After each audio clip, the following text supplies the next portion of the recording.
Bom, boa tarde a todos, boa tarde ao pessoal que está aqui na presencial, boa tarde ao pessoal que está nos acompanhando via transmissão. É uma honra e uma satisfação estar aqui com vocês novamente para tentar trazer um pouquinho desse universo da perícia, trazer um pouquinho de atualização, de conhecimento, de como está funcionando o nosso mercado, quais são as normas, os procedimentos e aquilo que a gente está tendo de novo aqui, e quais as melhores práticas que a gente pode trazer para vocês em termos de mercado de perícia e exercício da profissão de contador, o exercício do munus de perito judicial, tanto nos processos na parte judicial como também extrajudicial. Bom, o nosso programa, um pouco ousado até, né, e a gente vai tentar cumpri-lo religiosamente dentro do horário que nos foi proposto. Ele está aqui, a gente quer abordar inicialmente e falar um pouco sobre as nossas normas brasileiras que regem e regulam a nossa atuação como peritos judiciais. Falar um pouco sobre o nosso cadastro nacional de peritos contábeis, sobre o exame de qualificação técnica, sobre essa parte da educação continuada, que tem se transformado numa ferramenta essencial para que a gente possa ter um aprimoramento profissional cada vez maior na nossa atividade e na nossa atuação. Vamos falar um pouco também do Código de Ética Profissional, que, como a Ângela já colocou, ele está vigindo desde 1 de junho deste ano. Uma segunda parte, a gente vai abordar as principais mudanças trazidas pelo novo Código de Processo, tanto com relação à figura do perito, como com relação à figura da prova pericial. E, na parte final, nós vamos falar de algumas novidades que já não são tão novas, mas ainda despertam bastante interesse, com relação à parte do processo digital, que agora a gente tem a questão do peticionamento eletrônico por parte dos peritos, e a questão do mandado de levantamento eletrônico. Ok? Então, vamos dar continuidade aqui ao nosso programa. E vamos começar falando sobre os requisitos obrigatórios que a gente deve observar para exercer a função de perito judicial. Então, estão aí os requisitos que são indispensáveis para quem deseja atuar na função de perito judicial. Então, lá, o primeiro deles, e bastante óbvio, é ser bacharel em ciências contábeis, devidamente registrado em situação regular perante o Conselho. Isso até pode parecer redundante, mas mesmo assim a gente tem acompanhado casos de profissionais que não estão habilitados, estão atuando como peritos, quer sejam profissionais que não têm a capacitação, ou são profissionais de outras áreas, não da área contábil, e que não observam a restrição existente com relação ao técnico de contabilidade. Outro requisito obrigatório é o ter conhecimento e manter-se atualizado sobre as normas. Tá? A gente precisa ter um conhecimento e estar sempre ciente das normas que regem a nossa profissão, as normas que são aplicáveis à legislação, que a gente tem que observar para a confecção do laudo, para a atuação como perito, e bem como a legislação específica do meio que nós vamos estar atuando, que, no caso, essa é a legislação pertinente aos tribunais. Por exemplo, na área civil, a gente tem que observar o Código Civil, o Código de Processo Civil. Conhecimento específico no objeto da perícia a ser realizada, isso é de suma importância.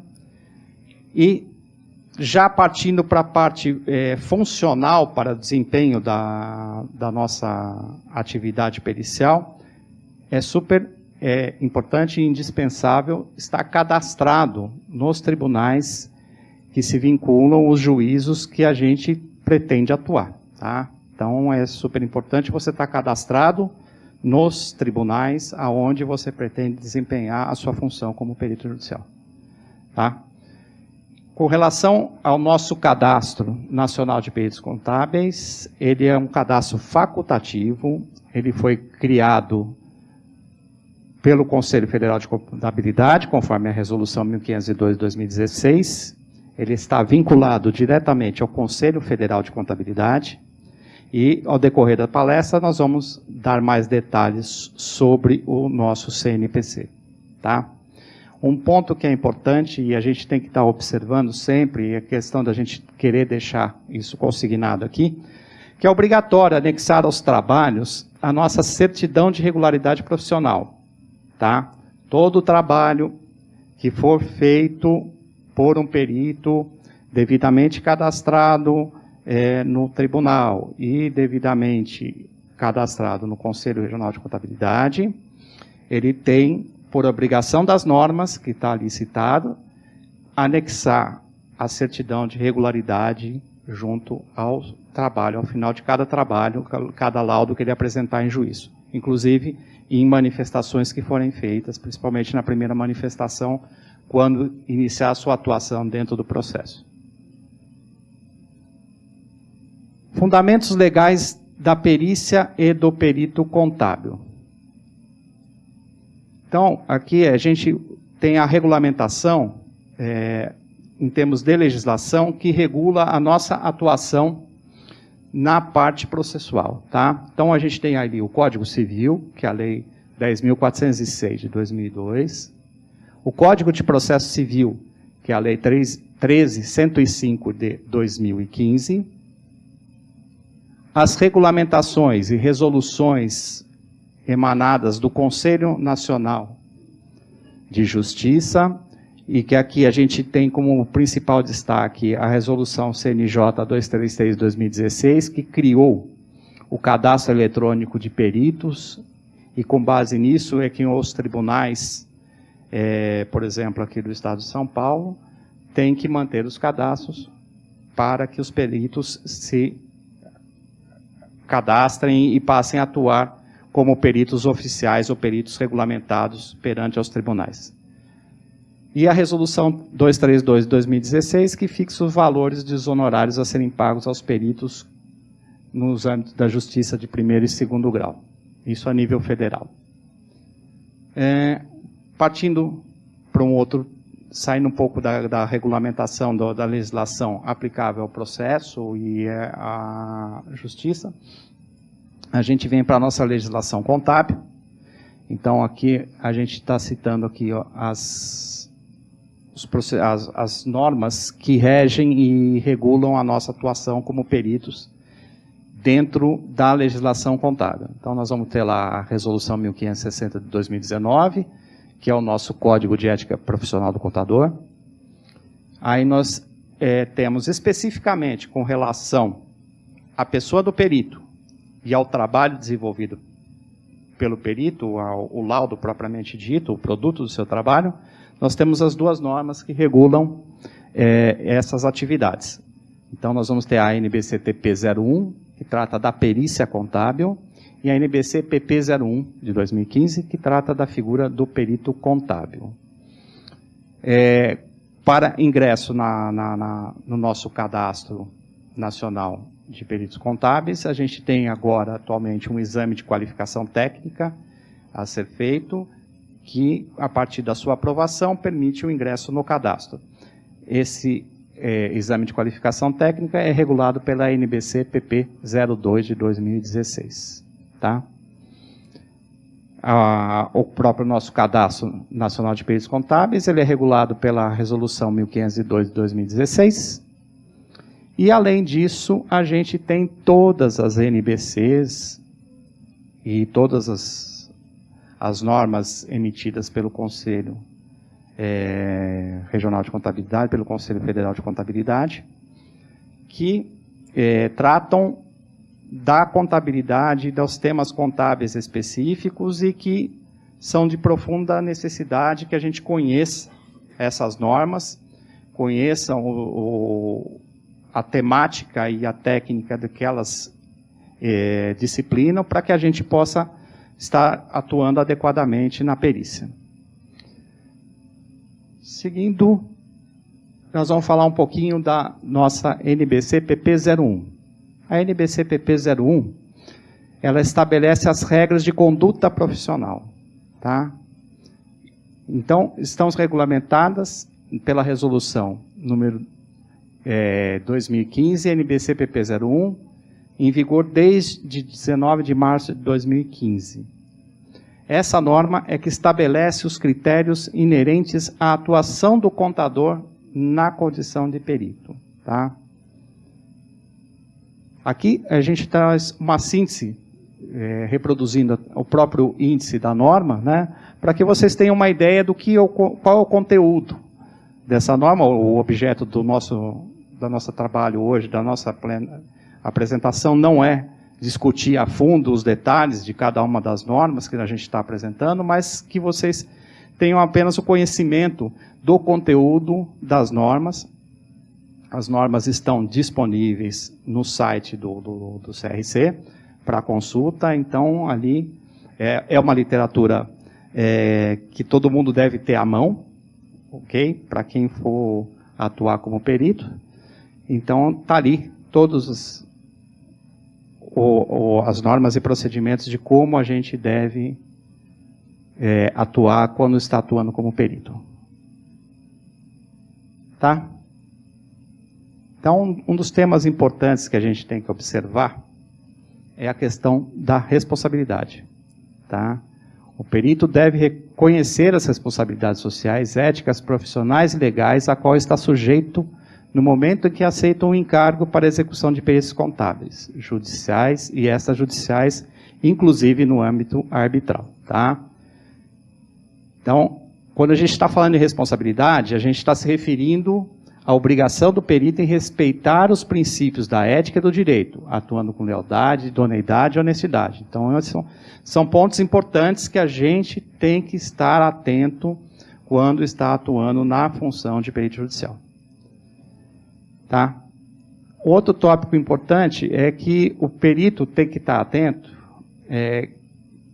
que ele deve atuar sempre possível e ele deve estar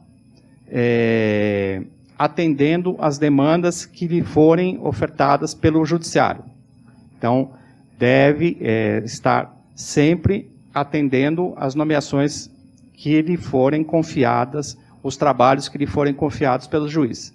No entanto, a gente tem que ter ciência também que esse daqui não pode representar um prejuízo aos seus compromissos profissionais e tampouco às suas finanças pessoais, tá? Então, vamos atender, mas desde que isso também não nos importe num prejuízo na sua agenda profissional ou na sua agenda até financeira, tá?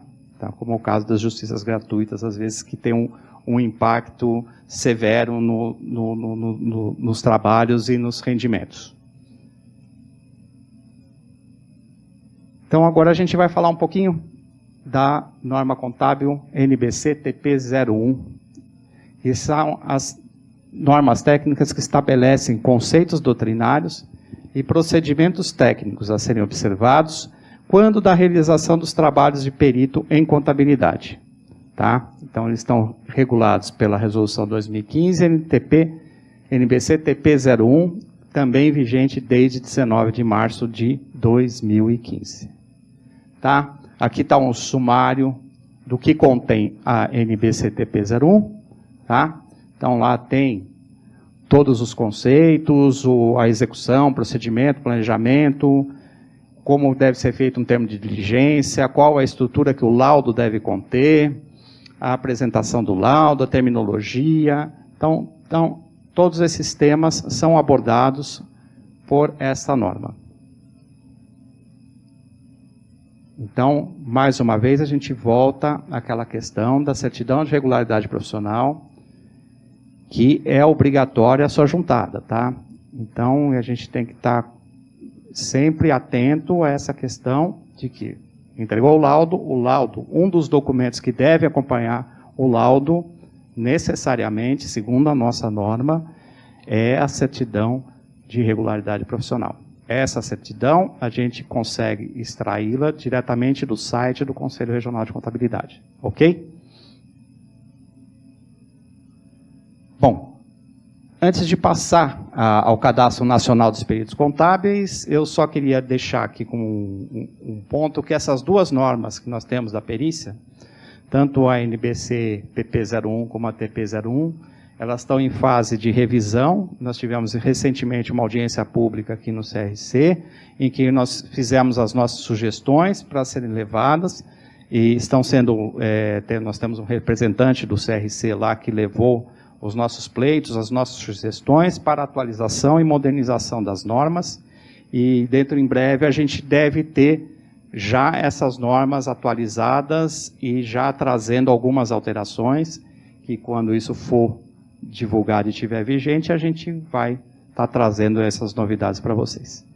Bom, para falar um pouco agora sobre o nosso Cadastro Nacional de Peritos Contábeis, eu vou passar a palavra para a nossa querida amiga Sueli, e ela vai conduzir daqui para diante. Oi.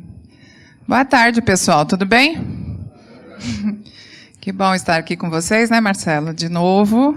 Sim. Isso é muito bom. Eu só gostaria de frisar aqui com vocês o seguinte: essa questão aqui da certidão de regularidade profissional é muito importante. Eu sou assim um pouco mais masoquista que o Marcelo. Por que que é importante? Porque quem não está coligindo essa certidão juntamente com a nossa primeira manifestação, está aqui, ó, a norma exige que o perito deve anexá-la no primeiro ato de sua manifestação. Quer dizer, não é só com a apresentação do laudo. E aí vai lá, desculpa os advogados que estão aqui presentes, que sempre tem algum, né, Irineu? Vai fazer um checklist de tudo que nós atendemos ou não relacionado à norma. E aí vai ver que nós esquecemos de juntar, né, Paulo, a certidão de regularidade profissional. E aí, sem querer, vem o quê? Parar aqui na Câmara de Fiscalização. Sem querer não, né? Na realidade, provocando ainda uma situação aí para os profissionais. Então, é uma coisa tão simples, pessoal. É só, e tem muito colega que não está juntando, tá? Por isso que a gente está frisando o assunto. Ó, certidão de regularidade. Isso aqui é disponibilizado de forma gratuita pelo portal do CRC. Tá? Então é só ir lá, serviços online, vão colocar o seu número de registro, a senha, e gerar lá onde tem certidões, essa certidão específica para perícia judicial e extrajudicial. E tomar cuidado com a validade, porque ela vale por 90 dias, se não me falha a memória. E aí não adianta juntar também certidão vencida. Outro dia peguei um caso que o colega juntou uma certidão que venceu em 2015, então também não resolve nada. Não atendeu também o que está na norma. Muito bem, falando do cadastro, o Marcelo até já comentou com vocês que o cadastro do Conselho Federal de Contabilidade, ele foi criado. Para que ele foi criado? Por que nós mobilizamos vários colegas, foram lá para o CFC? Por que será que o CFC fez isso? Nada mais, nada menos do que atender o artigo 156 do Código de Processo Civil, que lá dizia que os tribunais iriam criar um cadastro e poderiam consultar os nomes dos profissionais no seu conselho de classe. Tá? Então, por isso é que foi criado o cadastro. Fomos pioneiros, eu e o Paulo participamos lá da criação, o Paulo Cordeiro de Mello está aqui presente. Participamos da criação, por isso que ele foi criado. Ah, mas por que vocês exigiram, né? Hoje exige exame, e naquela época exigiu um trabalho concluído, seja na função de assistente técnico, seja na função de perito do juízo. Ora, não poderíamos migrar, não é? Os 540 mil contadores, era isso? Um pouquinho menos, né, Paulo? Para o Cadastro Nacional de Peritos Contábeis. Nem todos os contadores atuam nessa área, óbvio que não. Até hoje a gente não sabe quantos são.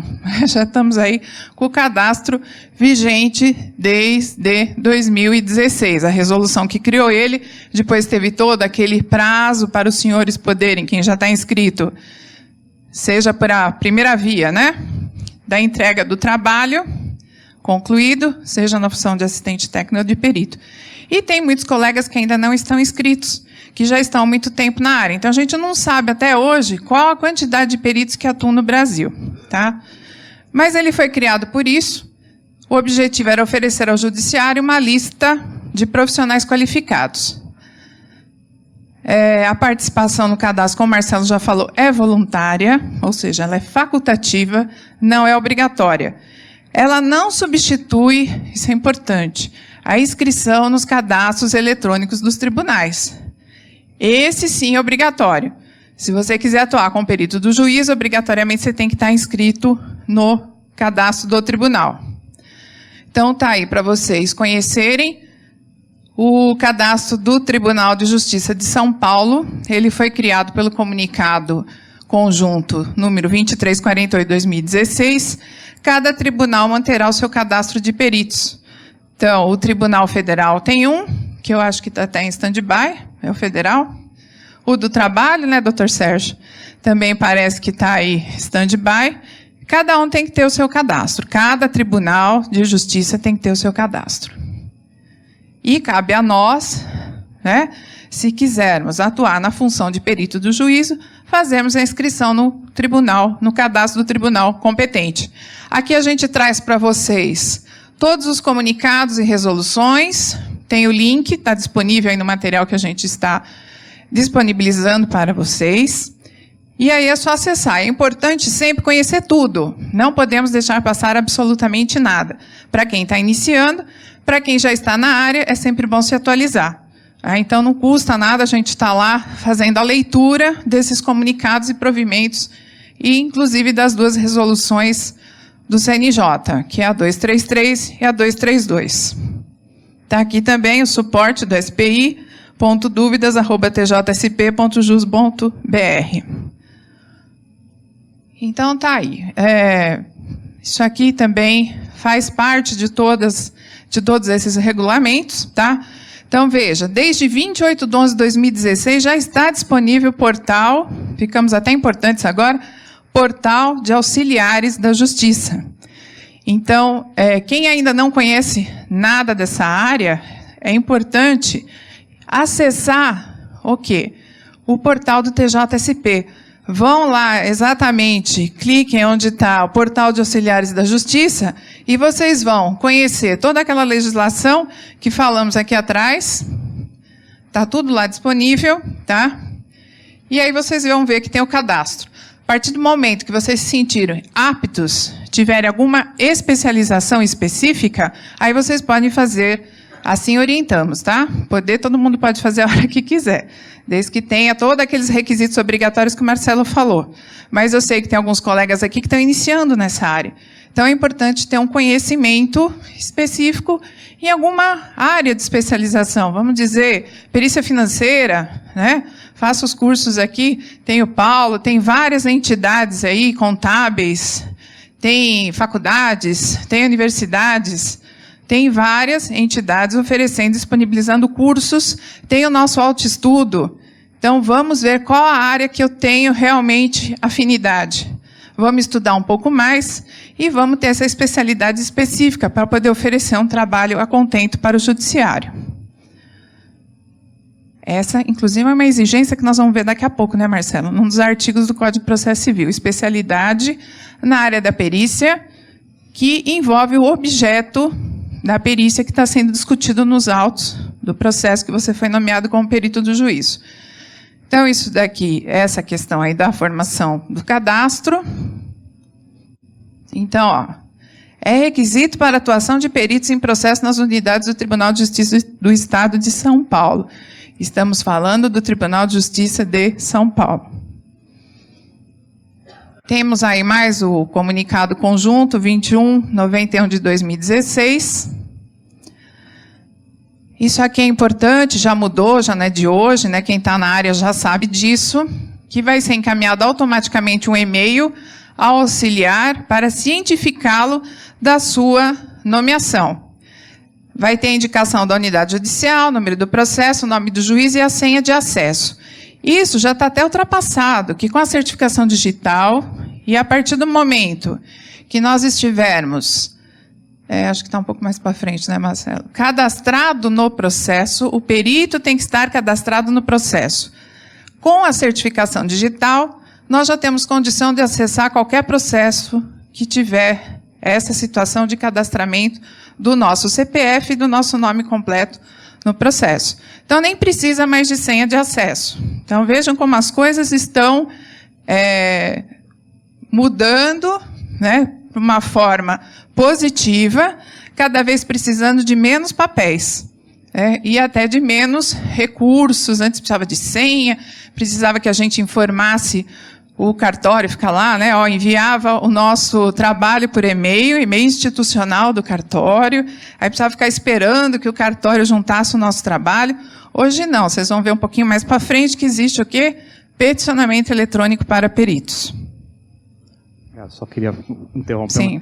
Essa figura do processo, ela mudou muito ao longo dos últimos anos.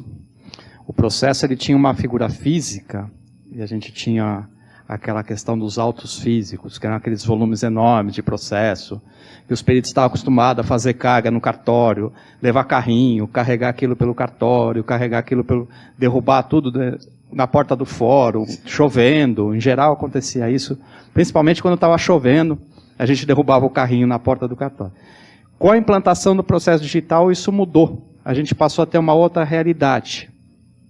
Inclusive, o nosso campo de atuação ele passou a ser mais abrangente geograficamente, porque isso permite até que a gente possa atuar em varas que às vezes estão um pouco mais distantes daquela base geográfica que a gente mantinha, tá? Então, devolvendo para a Sueli. Sim, inclusive quando na oportunidade que quem não tem ainda inscrição no cadastro a fizer, tem inclusive condições de optar, né, em quais cidades você quer atuar como perito. A gente até recomenda que não exagerem, né, que nem no nosso cadastro do Conselho Federal de Contabilidade, que os peritos acabaram aí dizendo que pode atuar em todas as cidades do Brasil, né? Todos os estados. Então, acho que tem algumas coisas que, mesmo que sendo eletrônico, não tem condição de fazer algumas diligências por controle remoto. Você vai ter que se deslocar até a cidade, até, por exemplo, vai querer falar, eu quero fazer lá alguma cidade que envolva Amazonas, fica meio difícil. Então, precisa ter também bom senso na opção, né, dessas cidades, dessas localidades que vocês vão falar, eu posso atuar nessas áreas. Eu vi outro dia um caso, inclusive, no LinkedIn, que o perito se identificava com o nome dele, ele punha embaixo assim, perito atuante em 19 estados e Distrito Federal. Bom. Pois é. Bom, aí tem a questão de que não tem mais condição de ingressar no cadastro mediante apenas a comprovação, né, de um trabalho que foi realizado. Então, agora, a forma de ingressar é por intermédio do exame de qualificação técnica. Por enquanto, está acontecendo um exame por ano. Esse ano já não tem mais condições. Quem se inscreveu, se inscreveu. Quem não se inscreveu, só para o próximo ano. Porque a prova já vai ser aplicada agora dia 27/9. Sendo aprovado nesse exame, já está assegurado ao contador ou à contadora a inscrição automática no cadastro, tá? Bom, só aqui questão de estatística, acho bacana trazer esses resultados, a gente fez aí uma pesquisa, né, Marcelo? O primeiro exame de qualificação técnica, tivemos 745 inscritos, só compareceram 535 para fazer a prova, dentre eles 250 foram aprovados na primeira fase, que é a fase das questões objetivas, tá? E, ao final, tivemos somente 152 aprovados. Estamos competindo aí com o exame da OAB. 28,41% apenas. No segundo, isso já melhorou um pouquinho, a quantidade de inscritos, 939 inscritos. Sempre comparece, né, um percentual aí interessante de pessoas que não vão, embora paguem a inscrição, não comparecem para fazer a prova, só compareceram 707. Após a correção, tivemos só 159 aprovados, ou seja, reduziu o percentual para 22,49. É fato que a prova ficou um pouco mais difícil no segundo exame, aí nós elevamos um pouquinho, né, a dificuldade da prova, tá? Esses números aí dão a ideia do que a gente precisa estar preparado. Pois é. Quem quer ser perito precisa estar preparado. A prova agora será aplicada, como eu falei, dia 27/9, as inscrições se encerraram no dia 15/8 de 2019. Falando um pouco de educação profissional continuada, Marcelo, quer falar? E aí... Eu posso falar um pouco da nossa NBC, PG12, nós estamos na versão R3, que é a educação profissional continuada. O Conselho Federal de Contabilidade, desde 2003, instituiu o chamado Programa de Educação Profissional Continuada, que a gente conhece pela sigla de PEPC. Para os profissionais de contabilidade, ampliem os conhecimentos e competências técnicas. Tá? Em 2010, com o advento da Lei 12.249, que procedeu à atuação da legislação de regência dos conselhos, foi adicionada a educação profissional continuada como uma prerrogativa dessas autarquias. Tá? Então, elas passaram a integrar como prerrogativa nossa a educação continuada. E qual que é o objetivo desse programa? Está lá. Qualificar os profissionais habilitados ao exercício da profissão para que possam prestar serviços de qualidade à sociedade a quem os conselhos devem proteção. Tá? Então, o objetivo primordial deste programa é melhor qualificar e atualizar os nossos profissionais que estão registrados dentro do Conselho Regional de Contabilidade. Tá? Então, o que a educação profissional visa? A valorização profissional. Essa valorização profissional está calcada em 2 alicerces que estão ali, que é o desenvolvimento contínuo e a qualidade que o mercado exige. Tá?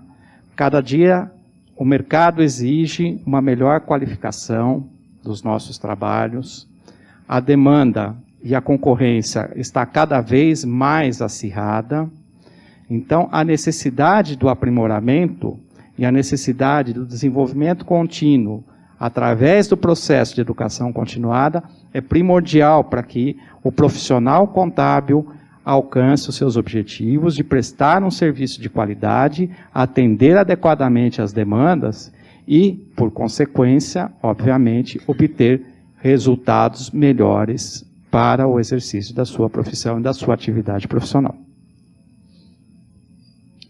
Tá. Uma das exigências para permanecer inscrito, a gente tem o nosso Cadastro Nacional de Peritos Contábeis, e uma das exigências para a gente permanecer inscrito, está aqui, é o cumprimento do Programa de Educação Profissional Continuada. Tá?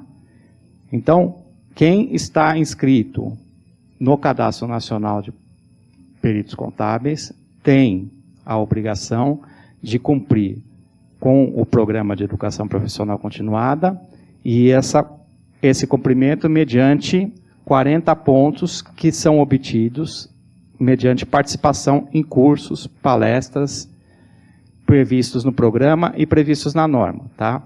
Todo ano, essa prestação de contas tem que ser feita no ano subsequente até o dia 31 de janeiro. Ok? Então, como a gente cumpre esse programa de educação profissional continuada? Está ali. São 40 pontos anuais, no mínimo 8 pontos têm que ser cumpridos por atividades de aquisição de conhecimento. O que são as atividades de aquisição de conhecimento? São essas atividades, por exemplo, que vocês estão participando hoje. Tá? Então, todas são palestras, cursos, o autoestudo, todas essas atividades que são ministradas não só pelo Conselho Regional de Contabilidade, mas por todas as entidades congraçadas e as outras entidades que estão credenciadas perante ao Conselho Regional de Contabilidade. Além disso, a gente tem atividades de docência, atividades, cursos realizados no exterior, participação em banca, produção intelectual, também são atividades reconhecidas dentro do Programa de Educação Profissional Continuada e que permitem ao profissional, ao exercer essas atividades, também adquirir a pontuação necessária ao cumprimento do programa. Tá? Então é isso que a gente também... Só um reforço, né, Marcelo, de como funciona aí o cumprimento dos 40 pontos. esse slide nada mais é que o reforço, lembrando que os cursos de pós-graduação oferecidos por instituições de ensino devidamente registradas no MEC, cada disciplina, cada disciplina concluída com aprovação, vale 10 pontos para o programa de EPC. Tá? Então, aqui, o objetivo são que atividades com vários temas, disciplinas, eu acho que hoje tem uma variedade imensa para vocês poderem escolher aquilo que mais lhes traz o conhecimento necessário até para algum processo que vocês estiverem desenvolvendo, como uma atividade específica que a gente vai ter aqui na sexta-feira. Então, hoje, eu acho que não tem mais como dizer, é sempre a mesma coisa que o CRC está oferecendo. Temos diversas atividades. Busquem os assuntos, os temas e aproveitem essa gama de atividades que está sendo oferecida. Importante aqui, para valer para a pontuação, tem que ser realizado por empresas capacitadoras, instituições credenciadas pelo sistema CFC-CRC. Aqui, só para reforçar que são válidas somente as atividades promovidas por capacitadoras credenciadas pelo sistema. E cumpre a nós fazermos essa pesquisa. Tá? E cumpre a nós também acompanharmos se a gente está cumprindo ou não a pontuação. Lembrando que quem está inscrito no cadastro, a pontuação que tem que ser atendida e cumprida é a pontuação PER, PER. Então, essa sigla PER, para quando você for fazer a inscrição no curso, que vê que existe a pontuação desse curso, ficar atento para quê? Quando se inscrever nele, ver se ele está pontuando para a atividade que você precisa e necessita da pontuação. No nosso caso, é a sigla PER. E aí está aí, responsabilidade do profissional, consultar a pontuação das atividades do CRC, atualizar os seus dados cadastrais. Eu não estou recebendo os e-mails de publicação, de divulgação aí das atividades. Então, por favor, confira se o cadastro de vocês junto ao CRC está realmente atualizado. Acompanhar as pontuações durante o ano. No portal, você consegue incluir área de atuação no relatório de atividades e incluir atividades e comprovantes, fazer o upload daquelas atividades que não são automaticamente pontuadas no sistema. Então, tem alguns casos, por exemplo, atividades no exterior, pós-graduação, docência, participação em bancas e comissões, conteúdos de produção intelectual, que você tem que ir atrás da documentação pertinente e fazer o upload do comprovante no sistema. Todas essas atividades que são feitas via comprovação, que são inseridas no sistema do Conselho Regional de Contabilidade, elas passam por uma comissão específica aqui dentro do CRC, que é a nossa Comissão de Educação Profissional Continuada, que vai avaliar a documentação juntada, validar a pontuação e atribuir a pontuação ao profissional. Exatamente. Isso aqui é só um lembrete a mais do que você já falou, Marcelo? Todas as informações devem ser incluídas e validadas no sistema web até 31 de janeiro do ano subsequente. Tá aí, a EPC é obrigatória para todos os profissionais da contabilidade que, no nosso caso aqui específico, peritos contábeis, que estejam inscritos no cadastro. Aqueles que não estão inscritos no cadastro não têm obrigatoriedade de cumprir os 40 pontos. Pode fazer até 80, Marcelo? Não tem problema nenhum. Exatamente. E pode vir também de forma voluntária. Quantos aqui estão hoje de forma voluntária que não estão inscritos no cadastro, por exemplo? Tem vocês, tem outros tantos aqui, olha aí. E quem está inscrito no cadastro deve ser os demais. Então, pode vir, sim, participar dessas atividades de forma voluntária, sem problema nenhum. Quem não conseguiu ainda se inscrever no cadastro, por exemplo. Então, venham, participem e aproveitem. O descumprimento da norma, infelizmente, constitui aí infração às normas profissionais de contabilidade e ao Código de Ética Profissional do Contador. Então, a não comprovação da pontuação mínima exigida, ela vai acarretar a baixa do cadastro do CNAE, que é o caso aí da auditoria, ou do CNPC, que é o nosso caso. Então, é feito todo um levantamento, se o profissional cumpriu ou não. essa informação vai dos regionais para o federal automaticamente abaixa a inscrição nos cadastros respectivos, óbvio, de cada profissional, e aí vem essa relação novamente para o regional para instaurar o processo administrativo, tá? Em relação a esse profissional que não cumpriu. Então, serão baixados do CNPC os profissionais que não atingirem anualmente a pontuação, esse é um dos incisos que acarreta a baixa, tá? O não cumprimento da pontuação exigida aí anualmente. Mas está tão simples hoje em dia, não está, pessoal, de cumprir os 40 pontos? Isso aqui parece um certo terrorismo, mas, infelizmente, sendo obrigatório, tem que ter algumas obrigações aí que os conselhos, seja o regional ou federal, tem que cumprir, né? É que nem a história lá do cinto de segurança, né? Quando foi implementado o cinto de segurança lá atrás, todo mundo reclamou, achou ruim, desconfortável, não sei o quê. E quando ele passou a incorporar a rotina do dia a dia das pessoas, hoje todo mundo praticamente entra no carro e já é automático colocar o cinto de segurança como um item obrigatório para a preservação da sua segurança. Então é a questão da responsabilidade ética. Só repetindo, a inobservância de norma brasileira de contabilidade constitui infração disciplinar e está sujeita às penalidades ético-disciplinares, tá? Então, aqui no próximo slide, a gente traz, depois vocês leiam com calma, esse material está sendo disponibilizado para todos. Lá no artigo 27, as penalidades ético-disciplinares aplicáveis por infração ao exercício legal da profissão são os seguintes. E aí, por favor, isso aqui tem que ter uma leitura realmente minuciosa, tá?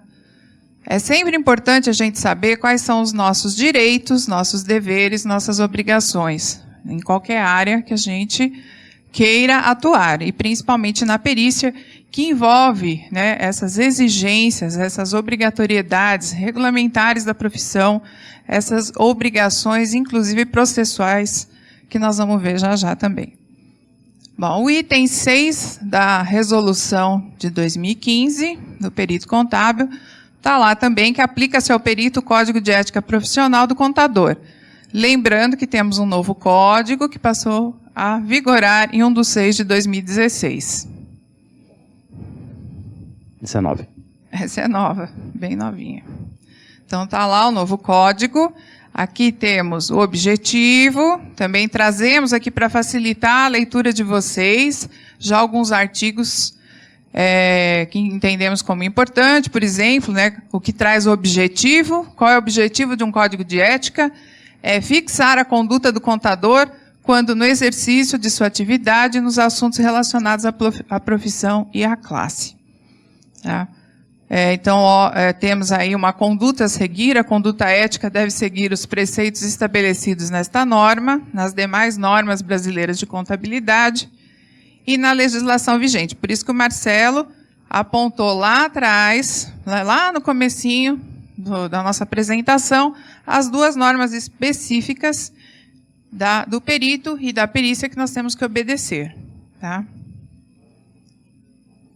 Então, está aí como deveres do contador, sempre exercer a nossa profissão com zelo, com diligência, com honestidade, capacidade técnica, recusar sua indicação em trabalho quando reconheça que não está devidamente capacitado para aquela especialização requerida naqueles autos.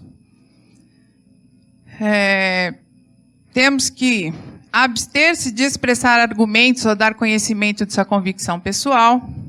Isso está, inclusive, no Código de Processo Civil. No Código de Processo, isso ficou bem estabelecido agora no novo Código de Processo, que já não é tão novo.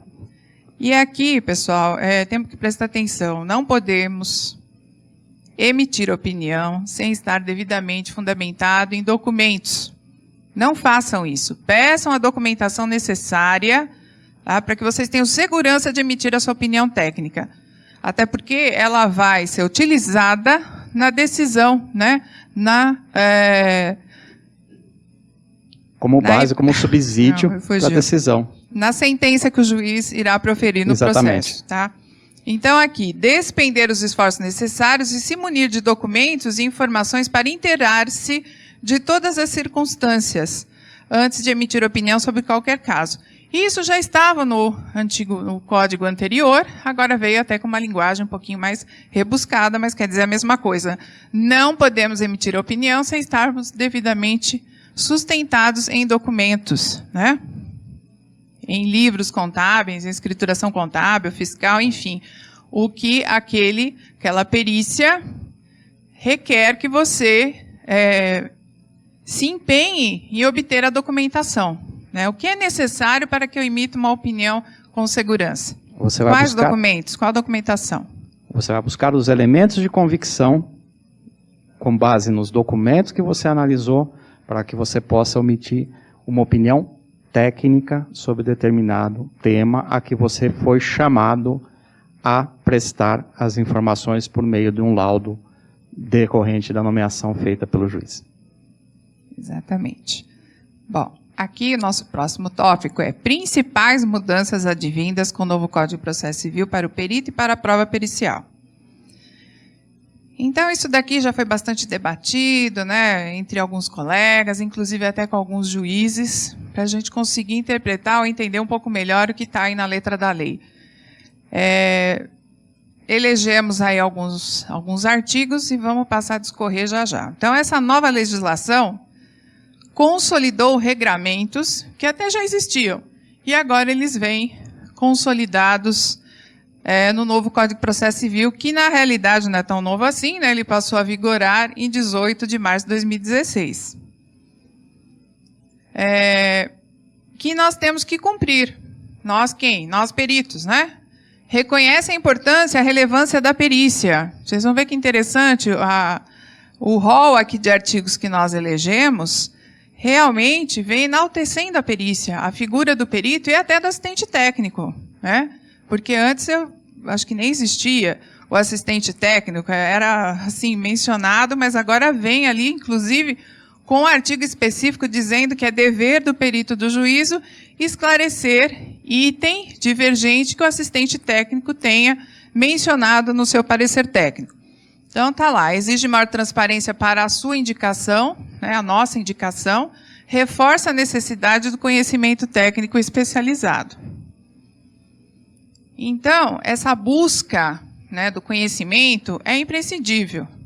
Então, até grifamos aqui, é fundamental a constante atualização e o aprimoramento dos profissionais quanto às normas técnicas da profissão, os ditames do Código de Processo Civil 2015 e as demais legislações específicas da contabilidade. Então, assim, dependendo o processo em que você está nomeado, qual é o objeto da perícia, vamos identificar o objeto, e o que é necessário para elaborar o nosso trabalho técnico. Os subsídios é que você falou, né, Marcelo? Os subsídios técnicos necessários a levar ao juízo que ele possa decidir com justiça. Pessoal, todas essas inovações estão nos obrigando a desenvolver novas habilidades. Vamos parar um pouquinho para pensar e vocês vão perceber. Novas atitudes e estratégias para a gente alcançar realmente o sucesso profissional ou a excelência no trabalho que nós vamos entregar num processo, para que o juiz possa ter plena convicção, né, da sentença que ele vai proferir naqueles autos.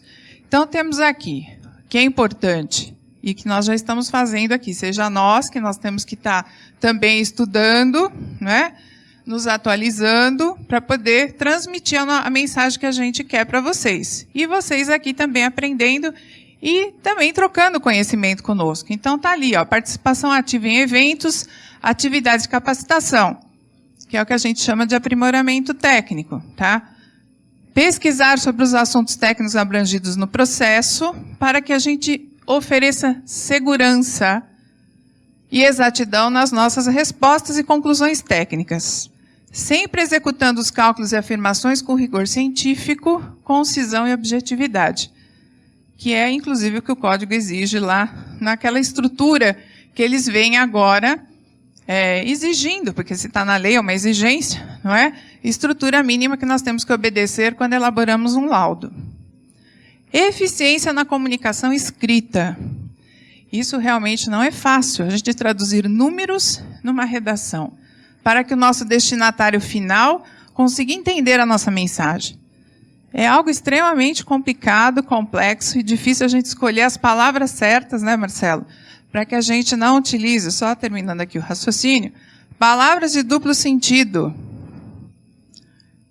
Temos que ter cuidado nos textos longos e prolixos, porque a gente acaba caindo em contradição. Tem que tomar cuidado. Ou quesitos que tenham viés para nos conduzir para aquilo que a parte quer ver respondido. Temos que tomar cuidado também. E por quê? Porque as respostas aos quesitos e a nossa conclusão tem que ter coerência técnica. Elas têm que conversar. Não pode Exatamente. ser uma resposta... legal, atendi lá o quesito, mas ali tinha um viés que acabou nos jogando num poço, sem fundo às vezes. Então precisamos tomar cuidado com isso. Por quê? Temos que evitar contradições e sempre buscar a clareza de linguagem e de redação. E o nosso destinatário precisa compreender a nossa mensagem. Caramba, quanta coisa a gente tem que pensar para elaborar um laudo, né? Por quê? Olha aqui, pessoal, o laudo tem que ter utilidade. Não é só cumprimento de prazo que a gente tem que pensar. Nós temos que pensar que o laudo tem que ter utilidade para que o juiz consiga realmente decidir de forma justa aquele processo. Tá? Nós temos que convencer tecnicamente e com uma leitura interessante. Ainda o cara tem que ler o nosso laudo e falar, nossa, entendi tudo, ou quase tudo. O ideal é entender tudo, né? A gente tem 2 tópicos importantes para destacar aqui, que é essa questão de qual público que a gente está se comunicando.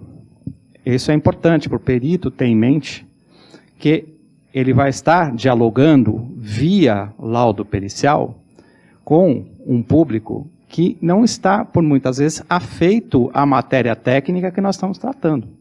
Não são conhecedores profundos da contabilidade, não são conhecedores, muitas vezes, das peças contábeis que a gente está acostumado a trabalhar e lidar no dia a dia. Então, é de suma importância essa questão de que você trabalhe a mensagem e você trabalhe o seu laudo pericial de forma a fornecer a informação de forma clara, simples e objetiva. Isso é de fundamental importância. O segundo ponto é a questão da utilidade. O trabalho pericial, às vezes, por mais bem feito que seja, se ele não for útil dentro daquilo que é o objeto da perícia, que é aquilo que você foi nomeado e aquilo que o juiz pretende saber dentro daquela controvérsia, dentro daquela questão que está sendo discutida, ele perde o seu valor como prova. Ele perde a sua finalidade. Então, é um exercício que o profissional deve fazer assim que terminar o seu laudo, antes de entregar o seu laudo, é fazer uma leitura acurada do seu trabalho e se perguntar, meu trabalho é útil? Eu entendi o que eu escrevi? O meu trabalho está atendendo à finalidade que ele foi objeto da designação pelo juiz? Então, são tópicos importantes que a gente precisa estar atento. De preferência, né, se trabalharmos em conjunto com algum outro profissional, pedirmos sempre que esse outro profissional faça uma leitura do nosso trabalho. Porque, às vezes, realmente tem algum erro que a gente não enxerga. É que nem planilha. Você elabora uma planilha e a gente sabe que ali tem um erro e é incrível, né? A gente passa 40 vezes sobre o erro e a gente não consegue identificar. Então, é importante uma outra pessoa fazer a supervisão do nosso trabalho, que aí dá até raiva, né, Marcelo? Achei, como achou? Eu estou aqui olhando há horas e não consigo achar, né? E aí você vê que era uma besteira. Mas é até, às vezes, até o cansaço, né, de você estar ali querendo terminar aquele trabalho, porque tem prazo, né, porque mal você conseguiu terminar um, já estão te cobrando a entrega de outros laudos. Enfim, a nossa vida é essa loucura mesmo, não tem jeito. Temos que saber, inclusive, administrar o nosso tempo, né? Administrar todas as nomeações que a gente vai recebendo via intimações, fazer um planilhamento para ter uma organização mínima aí de tempo de elaboração de trabalho. Exatamente. Bom, tocando adiante, então, vamos falar aí dos artigos mais polêmicos, geradores de dúvidas, muitas dúvidas e controvérsias. Não é só entre nós não, viu, pessoal? É entre os magistrados também. Tem alguns que até hoje não sabem exatamente quais os artigos que eles têm que cumprir. Ou, pelo menos, a gente pergunta alguns artigos para alguns juízes. É mesmo? Eu nem sabia que tinha essa novidade. Pois é, excelência. Vamos ler também o Código de Processo Civil. Tá aí, formação do cadastro, acho que já falamos um pouquinho sobre isso, né? Que é a questão aí da novidade que os tribunais poderiam, né, realizar aí, aliás, devem, né, realizar consulta pública, inclusive aqui, conselhos de classe. Por isso que o cadastro do CFC, Conselho Federal de Contabilidade, foi criado. Muito bem. Educação continuada e aprimoramento técnico obrigatório. Existe isso, está lá previsto no artigo 3º, do artigo 156, que os tribunais realizarão avaliações e reavaliações periódicas para a manutenção do cadastro. Eu e o Marcelo não temos notícia ainda se isso está acontecendo, não sei se alguém aqui da plateia tem essa notícia, até gostaria depois de saber. Acredito que eles ainda não pensaram como que eles vão fazer isso, tá? Mas está aí. Já deveria, inclusive, ter realizado, no mínimo, a cada 2 anos, alguma coisa assim. Mas, por hora, está stand-by, pelo que a gente tem conhecimento. As reavaliações, entre aspas, que a gente tem conhecimento, são atualizações que eles estão pedindo somente com relação às certidões cíveis, criminais. Só, né? E, na realidade, isso é obrigação nossa também, tá, pessoal? Quem está inscrito no cadastro do TJSP, obrigatoriamente tem que estar atualizando os seus dados que constam lá no cadastro, tá? Então, se tem alguma novidade, vão inserindo, não esqueçam que nós temos um cadastro que tem que ser atualizado. Lá, outro item que a gente considera bastante importante é essa distribuição equitativa das nomeações. Bacana, está na lei. Entendo até que tem juízes que realmente estão nomeando outros colegas, mas tem juízes que continuam nomeando sempre os mesmos. Então, assim, como os próprios juízes nos dizem, eu nomeio quem eu quero. E ponto. Não pode ter o cadastro que for. Ele vai nomear quem ele quer, tá? Mas está aí, artigo 157, além da gente ter o dever de cumprir o ofício no prazo que lhe designar o juiz, não deixem os processos correr à revelia, né, na inércia. Ainda mais processo eletrônico. Temos que tomar cuidado, né? Porque não está lá aquela pilha de autos nos incomodando que a gente tem que fazer o laudo para poder entregar aquele processo. Então, por isso, é importantíssimo a gente ter um controle de todas as nossas nomeações, que nós vamos só conhecê-las por intermédio das intimações. Intimações que vêm via e-mail ou via o sistema mensagem, para quem não conhece como funciona, tá? Então, não precisa ficar desesperado lá procurando no Diário Oficial se você foi nomeado em algum processo ou não. Não, porque nem somos advogados, né? E mesmo que for que receba essas publicações, o que importa é a intimação do cartório ou a intimação pelo sistema ESAGE, tá? Isso eu estou falando do Tribunal de Justiça de São Paulo. Então, está aqui só para a gente concluir o raciocínio por que, né, esse item está escrito distribuição equitativa, porque esse cadastro, né, que foi criado pelo Tribunal de Justiça de São Paulo, era para que a distribuição das nomeações fosse feita de forma equitativa. Outros profissionais tivessem também a oportunidade de serem nomeados, sempre observadas a capacidade técnica e a área de conhecimento, tá? Aqui também é importante, lá no provimento, por isso que é importante a gente ler todos os provimentos e ter conhecimento do que se trata. É livre a nomeação do profissional ou órgão técnico ou científico pelo magistrado e sua contínua obrigação de fiscalizar a atuação do auxiliar da justiça. É livre. Ele vai nomear quem ele quiser, tá? Profissional especializado no objeto da perícia, lembrem, né, que a gente comentou exatamente isso, né, Marcelo? A exigência, não que isso já não tivesse no antigo processo de 73, Mas está aqui. O juiz nomeará perito especializado no objeto da perícia e fixará de imediato o prazo para entrega do laudo. Então, ele vai nomear perito especializado no objeto da perícia. E aí que está? Aí está a exigência Aí está a da especialização. Então, precisa ter cuidado. Ah, eu não sei absolutamente nada e estou lá me inscrevendo no cadastro do tribunal, não é recomendável. Até porque quando você for preencher, né, o cadastro, ele vai pedir para você declinar quais são as suas especialidades. Então, precisa tomar cuidado, tá? Porque o juiz nomeou num processo que envolve avaliação de empresa, você declinou no teu cadastro que você tinha essa especialização e não tem, como é que faz? Ou você vai buscar socorro com um colega que conheça, ou você vai ter que declinar de uma nomeação, eu não me sinto devidamente capacitado, aí você vai se queimar, porque você deu uma informação, inclusive, inverídica no cadastro, quando do seu preenchimento. A apresentação da proposta de honorários instruída com o currículo. Nós estamos olhando ali, né, pessoal? Apresentação da proposta de honorários. Muito bem. Está aqui no artigo 465 que o juiz nomeará, tá, de novo, perito especializado no objeto da perícia. Só retomamos de novo aquele item para vocês saberem qual o caput do artigo. E aí vem aqui.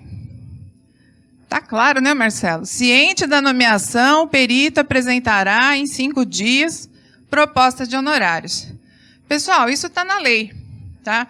Só que necessariamente nem todos os juízes obedecem o que está na lei.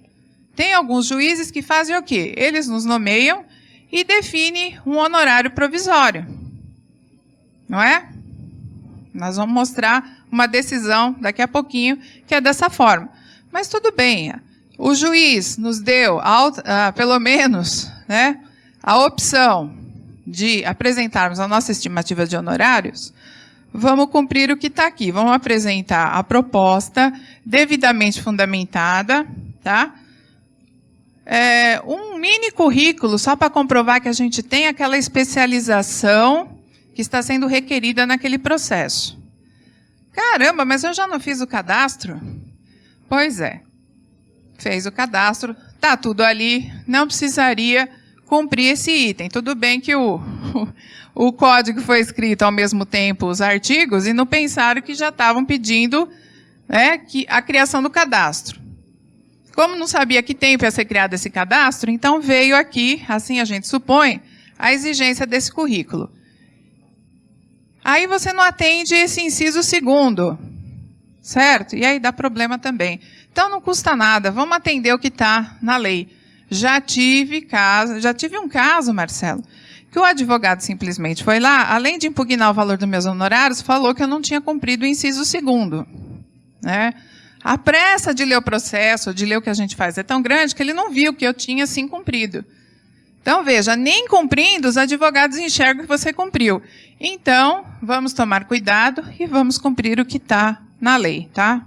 Existem alguns juízes, inclusive, que eles, quando fazem a nomeação, eles já colocam no próprio despacho, dizendo o seguinte, que nomeia o perito fulano de tal e informa as partes que o currículo e os contatos profissionais do perito estão ou arquivados em pasta própria no cartório, ou disponíveis para consulta no site do Tribunal de Justiça, no portal dos auxiliares de justiça.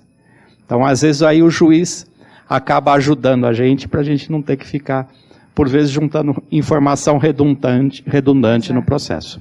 Perdendo tempo com aquilo que já está disponível. Já está disponível. Pessoal, aqui é uma dica bem bacana que a gente costuma passar para vocês. Contatos profissionais, em especial endereço eletrônico. Porque é para o endereço eletrônico que nós declinamos nesse cadastro, é que serão direcionadas as nossas intimações. Então, tomem cuidado. Primeiro de escolher um endereço eletrônico que não tem underline, hífen, tio não dá para ter, certo? Mas aquelas coisas estranhas que o pessoal do cartório, muitas vezes, vai esquecer o underline. E aí vocês não vão receber a mensagem. Então, procurem utilizar um correio eletrônico, endereço eletrônico, um pouquinho mais simplificado. E não altere o endereço eletrônico, porque demora para chegarem as intimações.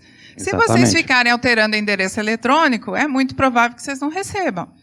Essa daqui está caro, esse aqui não sei o quê, não quero mais esse provedor, quero aquele. Isso vocês têm que decidir de pronto. Eu vou ficar com esse endereço eletrônico e acabou. Porque a partir do momento que você informa esse endereço, seja no cadastro do CFC, seja no cadastro dos tribunais, é muito complicado depois você ficar mudando, porque às vezes o cartório já cadastrou o teu endereço. Então, assim, a sugestão, não alterem, se possível, a não ser que seja alguma condição que não tem como você manter aquele mesmo endereço. E isso é aquela coisa, às vezes a gente batalha para conseguir uma nomeação. Quando tem, essa nomeação não vem, por quê? Porque o endereço de e-mail está incorreto, ou o profissional mudou seu endereço de e-mail. E aí também pode ter uma outra consequência, porque a partir do momento que o cartório eventualmente tenta intimar você, e você não oferece resposta, o juiz pode entender que você não tem interesse mais em atuar não como perito do juiz, e aí simplesmente ele vai riscar seu nome da lista de peritos que ele nomeia. E às vezes, como sempre, nós temos de presente as nomeações em processo que corre pela justiça gratuita. Quem está começando, necessariamente também vai ser diferente de nós, né, Marcelo? Vai ter como presente a nomeação no processo que corre pela justiça gratuita. Já tivemos casos aqui, inclusive tem um colega presente, que eu não vou citar quem é, que teve esse problema, Não é que ele não queria fazer a prova pericial, é que, na realidade, encaminharam para o endereço eletrônico dele indevido, errado, não era aquele, e assim, porque no nome também esqueceram, como o meu caso, eu chamo Sueli com Y. Eu corro um sério risco de colocar em Sueli com I, não é? Mas eu não tenho como mudar meu nome e colocar Sueli com I, porque vão errar meu nome. Paciência, é um risco que eu corro.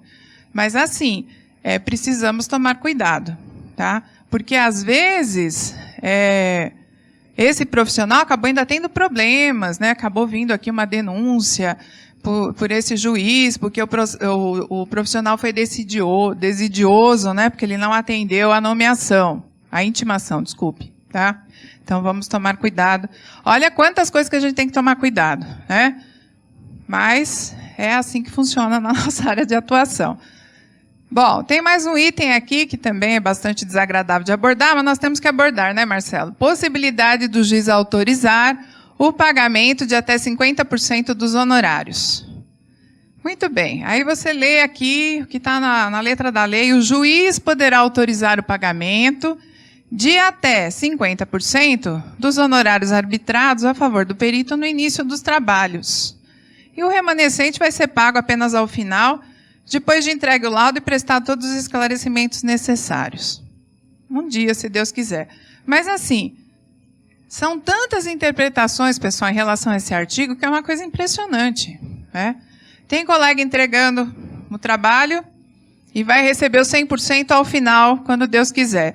Tem colegas, o senhor não pediu 50% para iniciar os trabalhos, então vai receber também o 100% só quando postos todos os esclarecimentos nos autos. E assim vai, tem uma série de interpretações, que se fosse só o que estava na letra da lei já estava bom. Mas infelizmente a gente tem aí uma série de interpretações. Vários depoimentos de colegas aí sofrendo muito por conta dessa questão só de receber os honorários, nada mais. E de como está sendo feita essa interpretação. Bom, mais um item aqui, redução de honorários. Quando a perícia for inconclusiva ou deficiente, o juiz poderá reduzir a remuneração inicialmente arbitrada para o trabalho, podendo o juiz reduzir os honorários do perito quando ele considerar que a perícia foi inconclusiva ou deficiente. Pois é um problema, Esse reduzir, na prática, às vezes chega a 100%.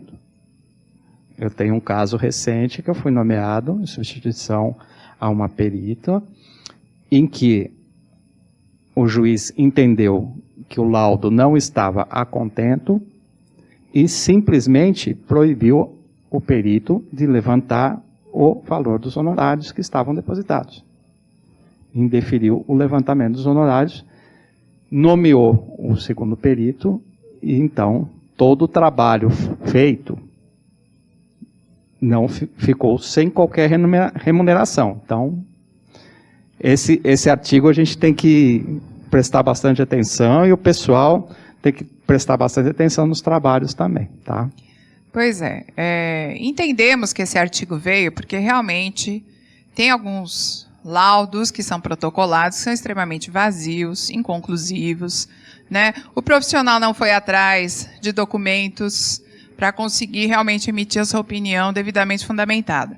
É por isso, só que acaba recaindo sobre outros profissionais que não é bem assim a história. E nós sabemos muito bem que nem sempre as perícias podem se tornar conclusivas e não é por culpa nossa. É por culpa do documento que nós solicitamos e ele não chegou. Ou ele não chegou a contento, ou ele chegou deficiente, não é? Então, assim, o que o juiz já me orientou, eu vou passar para vocês. Tudo nós temos que pedir por escrito. Nada de pedido de documentos por telefone, tá? Não existe isso. Na perícia não existe, nós temos que provar tudo que nós fazemos. Então, vamos pedir a documentação por escrito, devidamente explicada.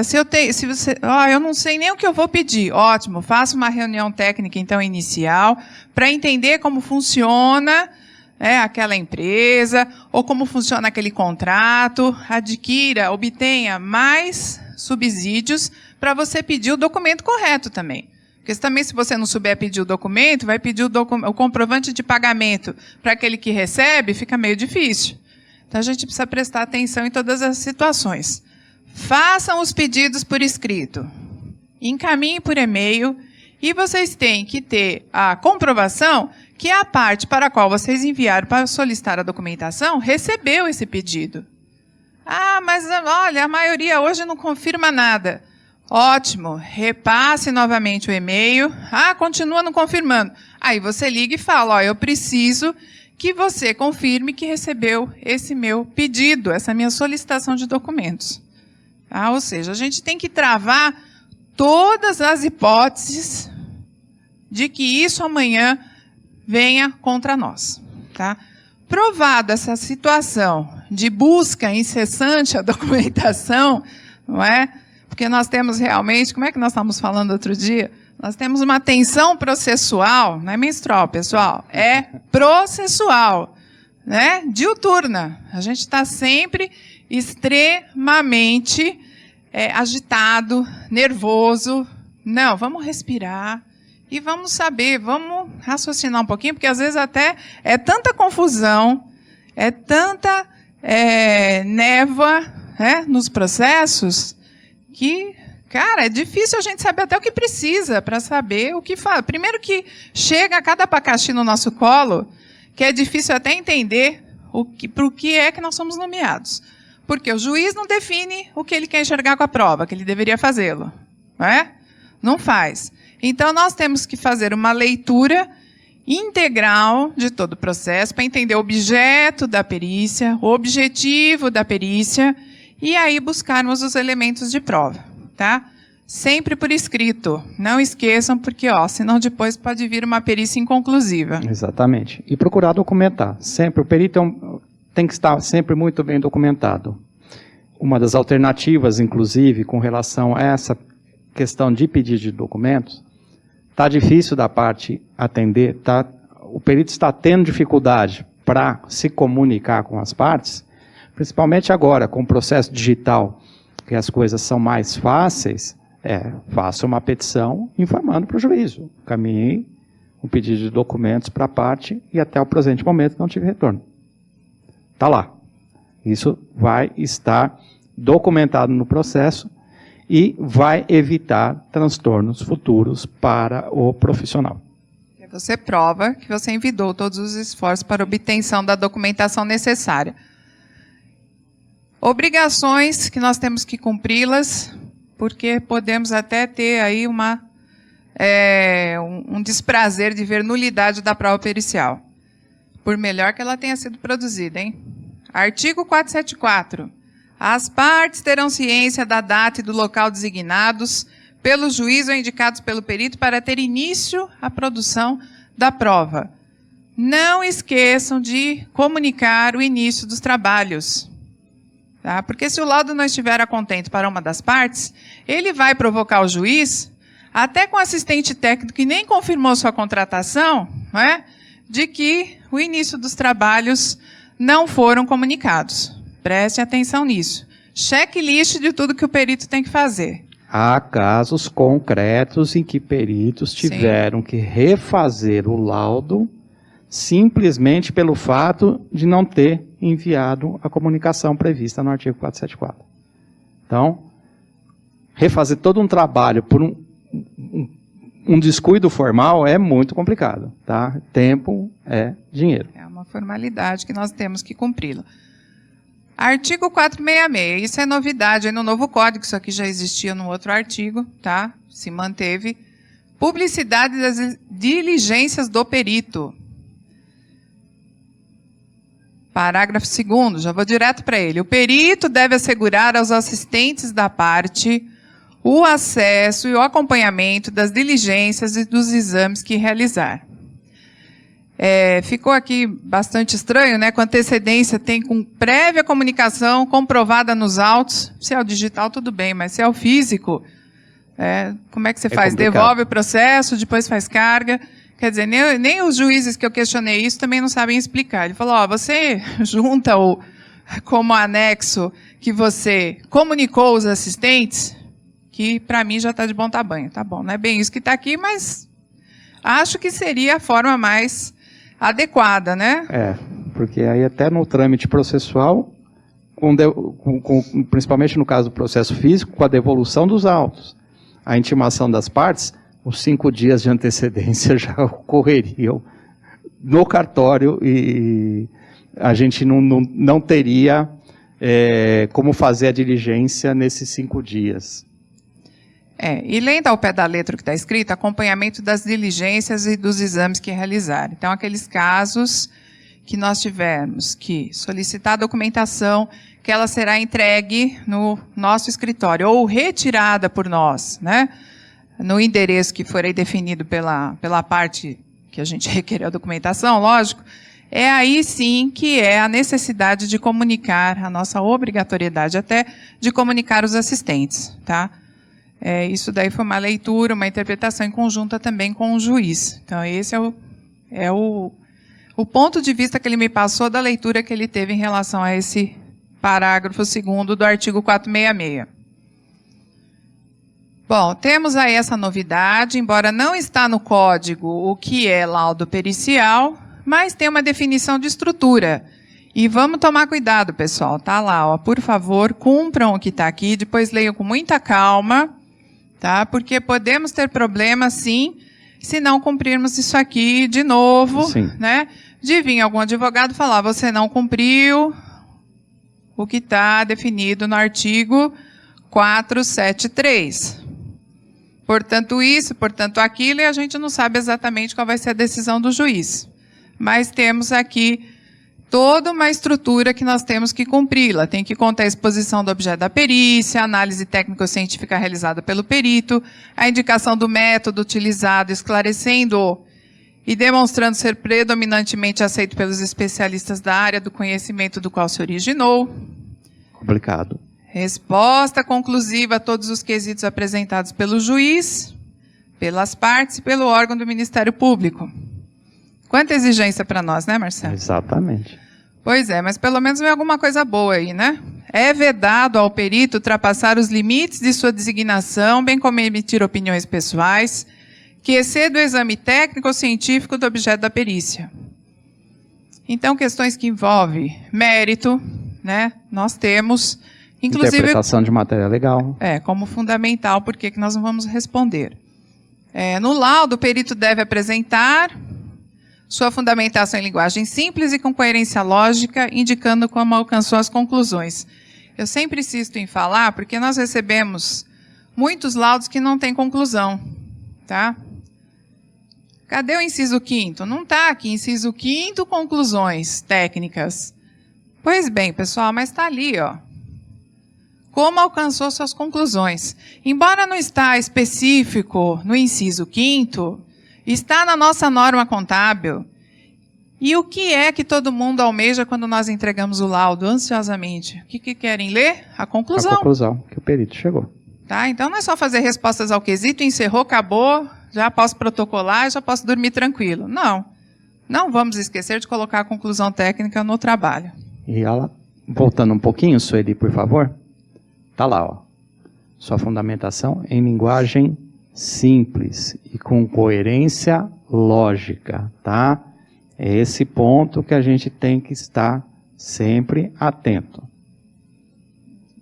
Bom, aqui só o artigo 473, ele também já existia no Código de 73, que para o desempenho da nossa função, tanto o perito quanto os assistentes técnicos indicados pelas partes podem valer-se de todos os meios de provas necessários, obtendo informações, solicitando documentos que estejam em poder da parte, de órgãos públicos, com terceiros, etc. Com terceiros ou em repartições públicas, eu já falo para vocês, né, por experiência própria que nós temos aqui, que sem ofício ninguém vai fornecer nada, tá? Mas pedindo para o juiz a emissão de um ofício, quais são os documentos específicos que nós queremos, a gente consegue esse ofício, vai até esse terceiro, até essa repartição pública, e eles vão oferecer, sim, vão apresentar a documentação. Geralmente não é direto para nós peritos, tá? Mas eles vão apresentar nos autos. Para nós pouco importa, vindo a documentação é o que interessa, tá? Bom, isso aqui são mais menções aí que a gente buscou num site aqui específico, que é bastante interessante.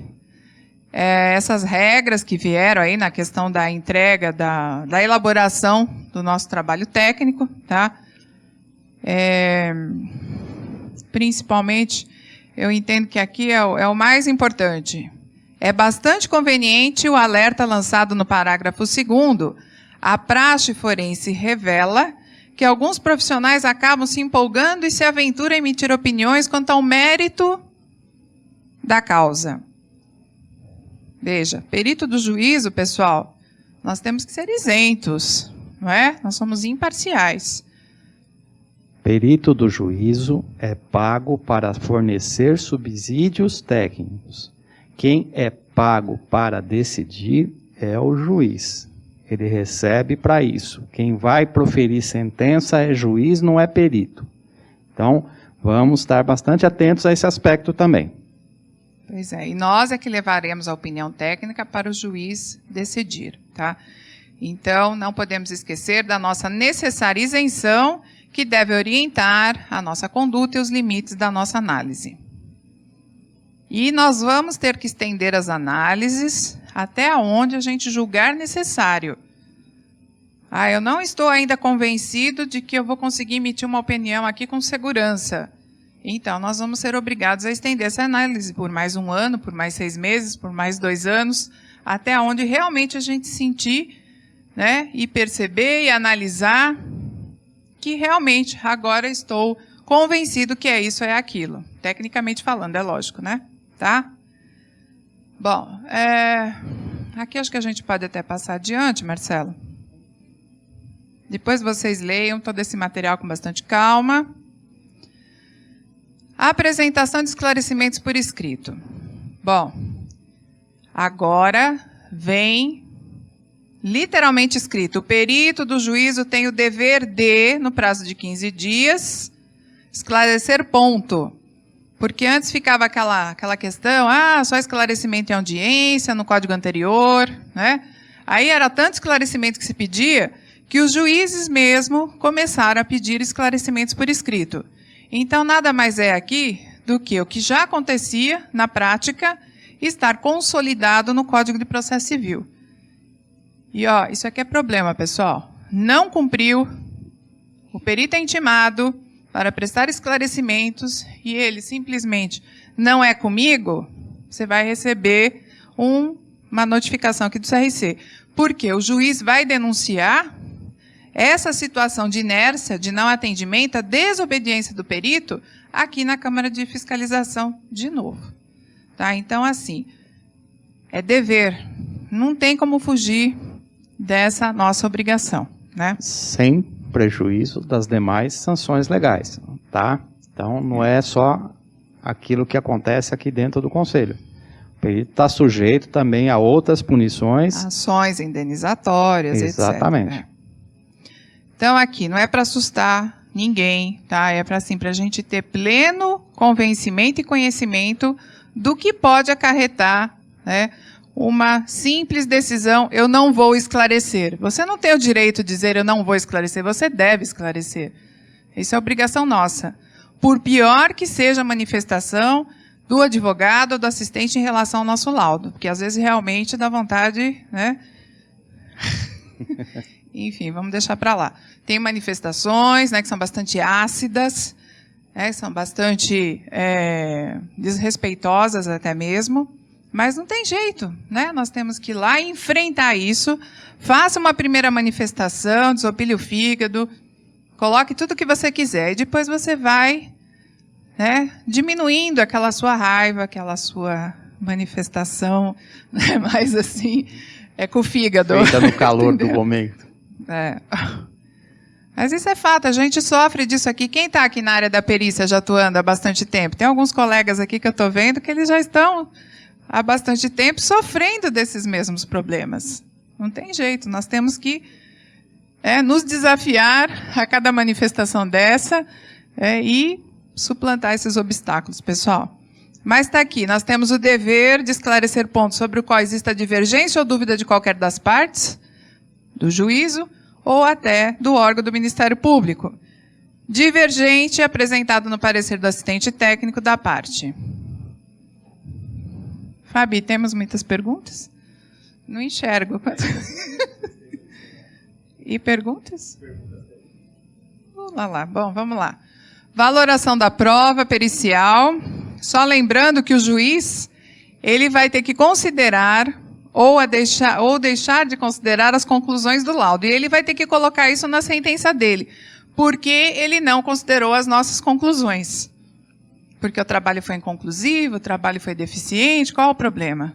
Veja a questão, quer dizer, dependendo qual foi a gravidade da situação que o juiz acabou detectando no nosso trabalho, provavelmente a nomeação aí a partir de então será 0, né? Então precisa tomar cuidado, tá? Porque o juiz apreciará a prova constante dos autos, independentemente do sujeito que a tiver promovido, e vai indicar na decisão as razões da formação do seu convencimento.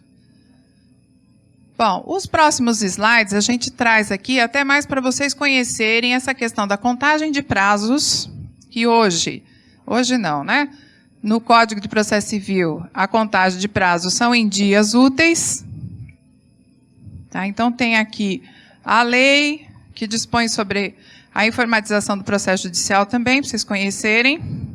Considerando-se realizados os atos processuais por meio eletrônico, no dia e hora do seu envio ao sistema do Poder Judiciário, do que deverá ser fornecido protocolo eletrônico. Então, isso daqui também é uma lei que não é tão nova assim, né, de 2006. Voltando um pouquinho no prazo. Os cartórios têm feito de que forma no TJSP? Eles começam a contar a partir do primeiro dia útil seguinte ao da disponibilização da intimação ao perito por e-mail. Seja pelo cartório, seja também pelo sistema ESAGE. Isso aqui é uma nomeação que eu tive, para vocês verem como o juiz aqui, ele acabou considerando, incluindo vários artigos que nós falamos para vocês, acabamos de falar, tá? Está aí tudo que eu tenho que obedecer em relação ao Código de Processo Civil, então não tem como atuar nessa área sem conhecer os artigos do Código de Processo Civil inerente ao perito e à perícia. Aí depois vocês leem os artigos, eu acabei citando aqui, tá? Que estão ali mencionados naquela decisão. Essa questão dos documentos eletrônicos, que muitas vezes a juntada é feita de forma desorganizada e quase ilegível. E aí você solicita para a parte a juntada desses documentos, ou então me disponibiliza direto alguma coisa. Ah, eu já joguei tudo fora. Não é assim não, tá?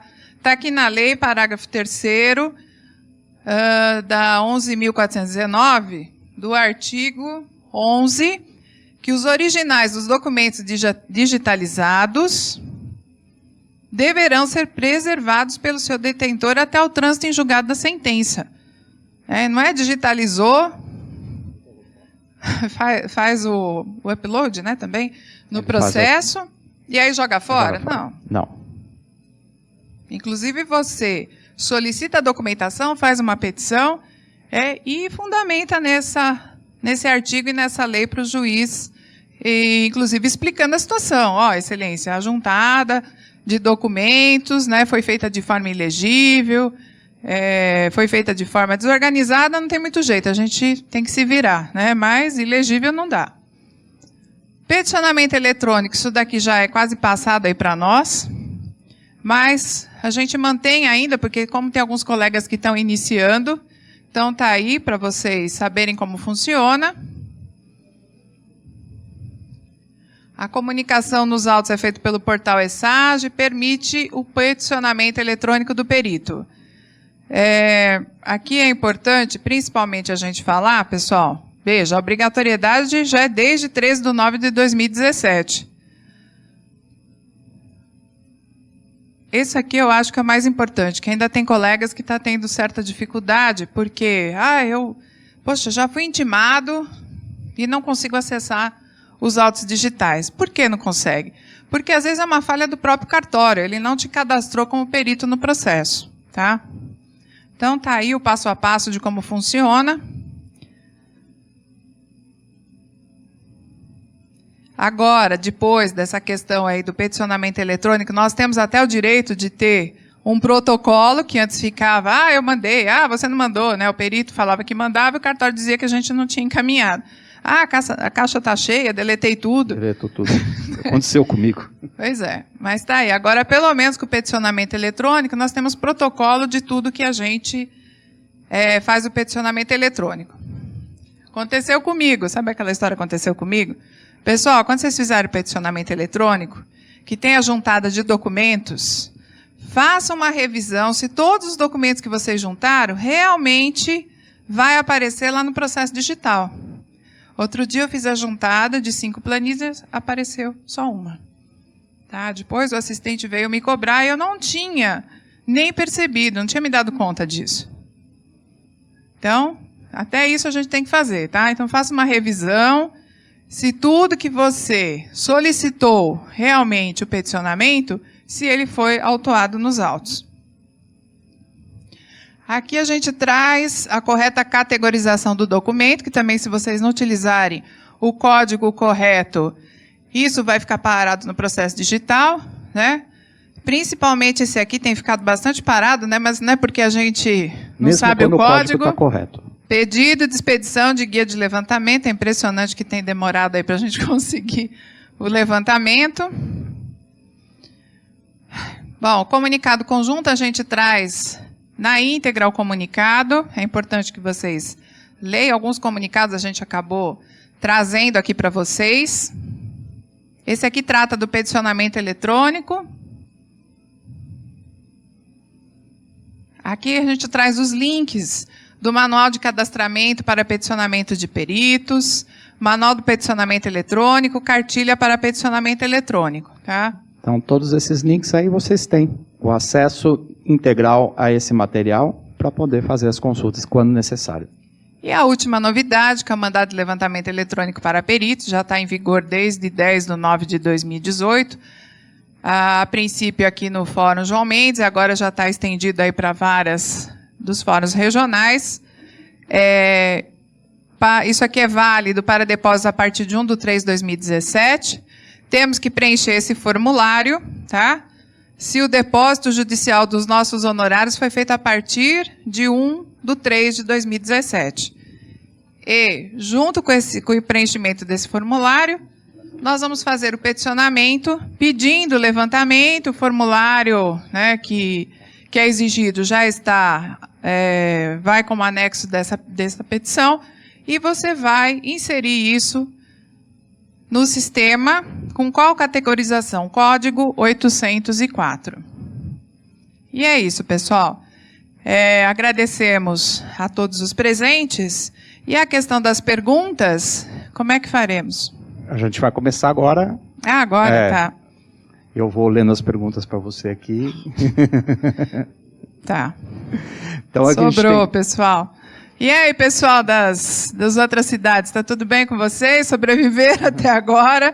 Que pena que a gente não tem a resposta de vocês. Espero que tenham sobrevivido até então. E vocês também, vamos lá. A gente tem uma pergunta aqui do Leonardo, de Oswaldo Cruz. Boa tarde. Gostaria de saber que agora, com a inclusão do exame de suficiência para perito, os peritos já atuantes terão que passar pela prova também? Ou já é direito adquirido e somente os cadastros novos? Não, você não é direito adquirido, não.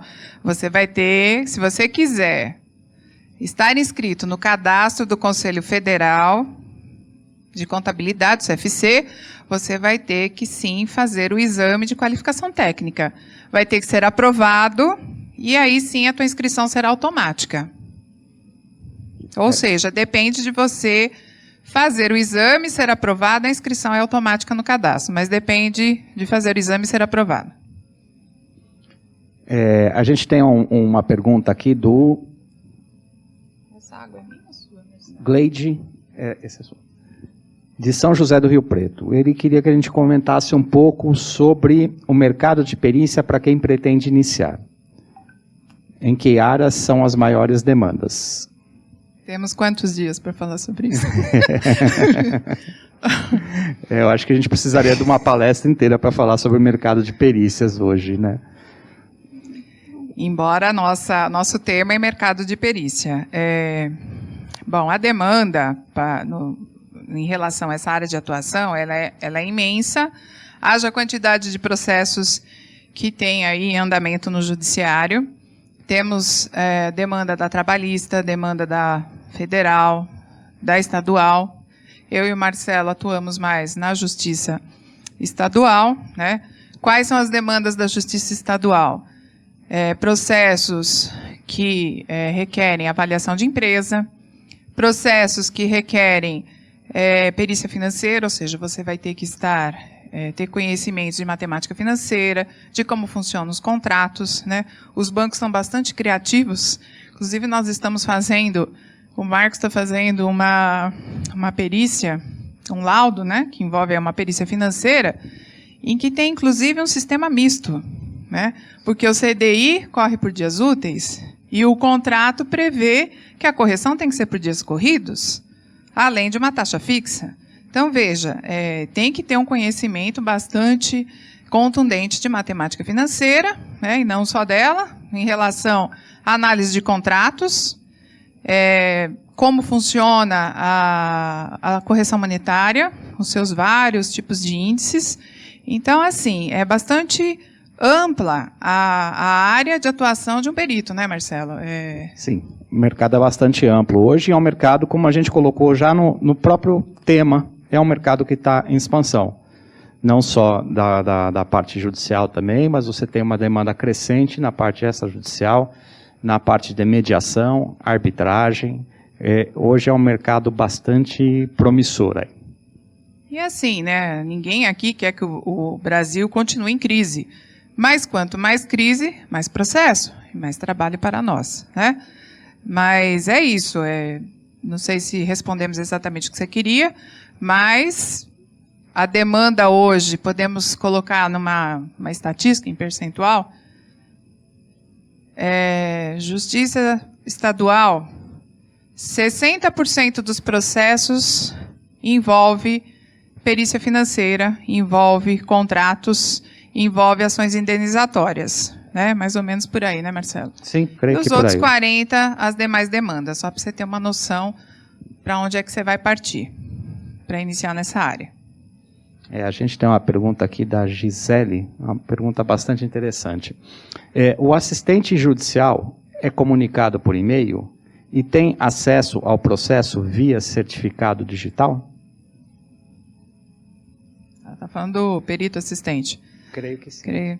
Creio que sim. É uma boa pergunta, né? Porque nem o pessoal do cartório sabe responder. Na realidade, já tive fazendo essa pergunta para alguns diretores de cartório. Existe um comunicado, né, que você pode ir até o cartório, provar que você é um assistente técnico indicado em determinado processo e pedir uma senha de acesso. Isso tem um comunicado. Se tem um comunicado, eles têm que obedecer. Mas tem cartórios que não conhecem desse comunicado. Mas existe, sim, a condição de você obter uma senha de acesso ao processo, você provar que você está atuando como perito assistente de uma das partes. Essa comunicação do assistente técnico, ela deve estar sempre muito voltada ao advogado que contratou os seus serviços, tá?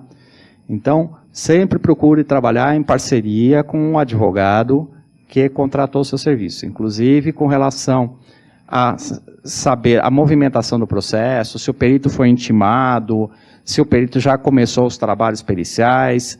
Esta comunicação deve sempre ser obtida junto ao advogado que contratou os seus serviços.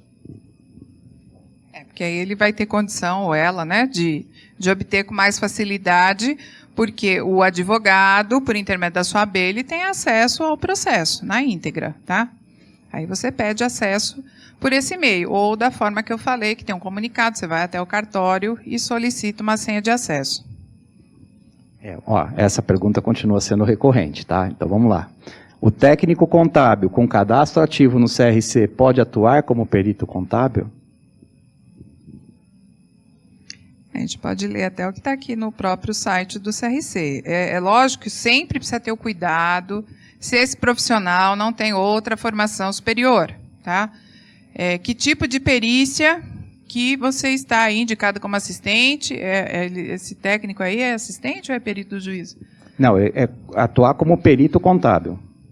Então, técnico em contabilidade não pode atuar como perito contábil, não é... Pela própria lei. Exatamente. A lei de regência. Onde é que está? Até no próprio site aí do CRC, acho que foi para ali, Marcelo. Ali, pega aquela folhinha. Mais fácil ainda, para você que está com essa dúvida, na hora que você colocar, que você fizer a busca do profissional pelo CRC dele, o técnico vai estar escrito o seguinte: serviços não habilitados, auditoria e perícia judicial e extrajudicial. Portanto, ele não está habilitado para elaborar um laudo, seja como assistente técnico, lógico que aí é um parecer, ou um laudo com o perito do juízo. Ele não está habilitado. Olha, sobre a questão do cadastro. Sobre o cadastro facultativo, vejo que tem vários colegas que atuam como peritos nos tribunais e não está cadastrado no CNPC. Explanar melhor sobre esse assunto, por favor.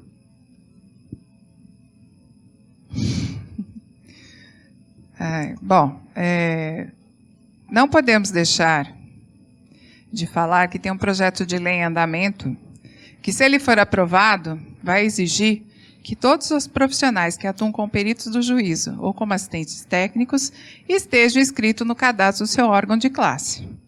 Certo? Esse é um ponto. Bom, tem alguns juízes que também estão exigindo que o contador ou a contadora esteja inscrito no cadastro do Conselho Federal de Contabilidade. Por que isso? Porque tem alguns advogados que conseguiram fazer com que o juiz entendesse, não é isso que está na nossa norma, tá?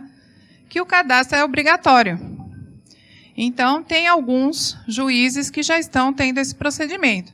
Você está cadastrado, inscrito no cadastro do TJSP e no cadastro do seu conselho de classe?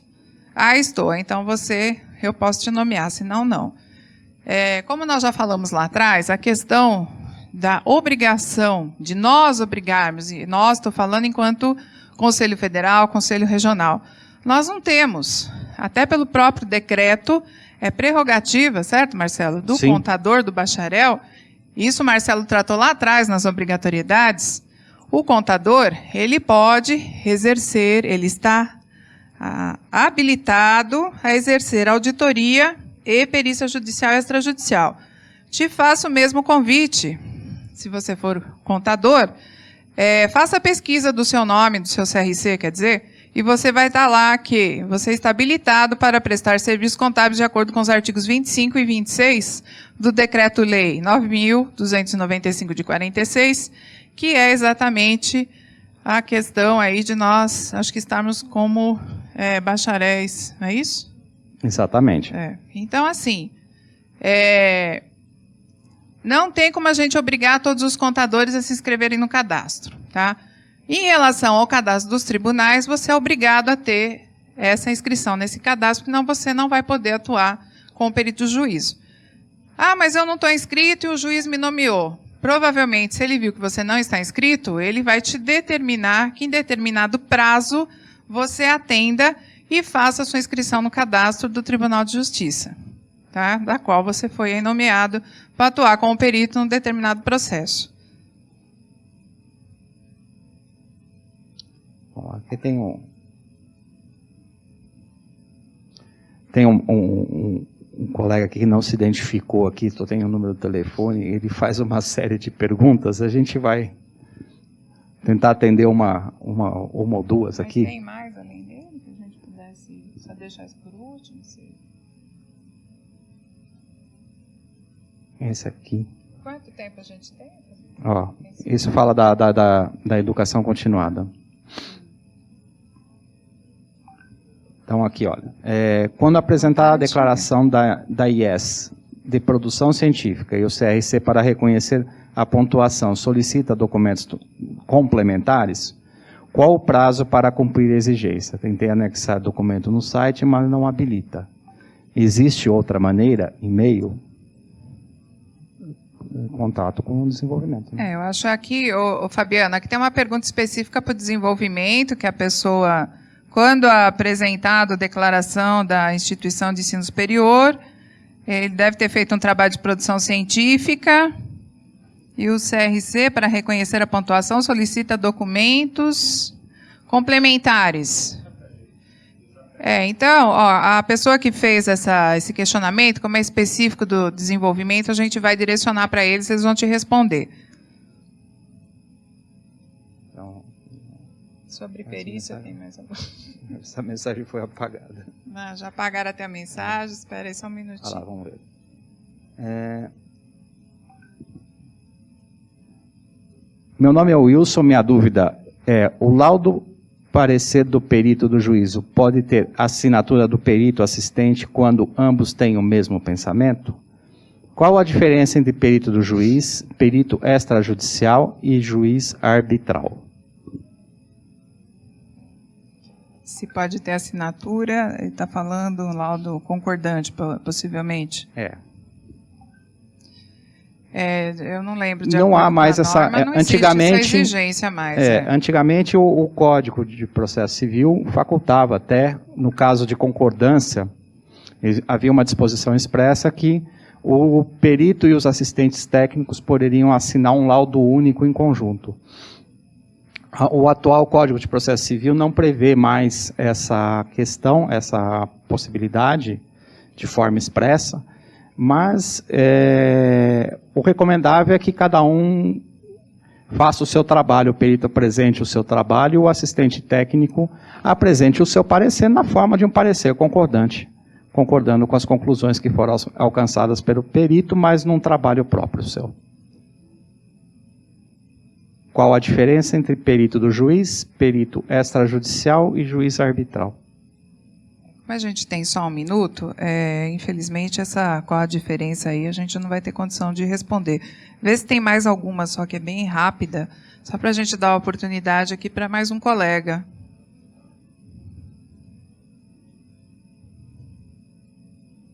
Na norma ele consegue essas diferenças de perito judicial, extrajudicial.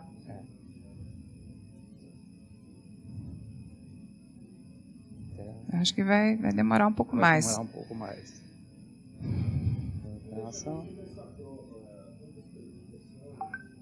30 questões e 30 objetivas e 2 dissertativas.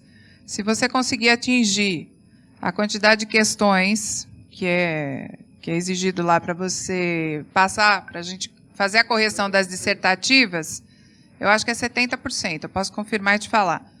Aí é que nós vamos corrigir as dissertativas. 60%?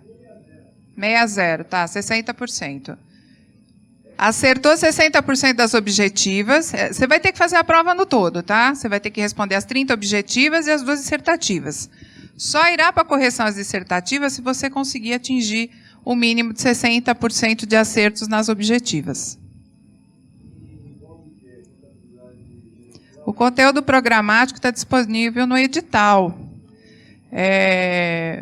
Faz a busca lá do edital. São todas é pouca coisa, são todas as normas brasileiras de contabilidade, alguns artigos do Código de Processo Civil, do Código Civil, da Constituição. Você tem 2 provas disponíveis, até tem uma pergunta em relação a isso. Tem 2 provas disponíveis, vai ter que encerrar, né, Fabi? Tá bom. Depois de encerrar... Tem 2 provas ainda disponíveis, são as 2 anteriores, tá? Prova e gabarito. Olha, para a gente encerrar aqui então, porque nós já estamos com o tempo estourado. Já encerramos? Que pena, então. Obrigado, pessoal, pela audiência, obrigado aqui para vocês também. Obrigado, pessoal, pela paciência.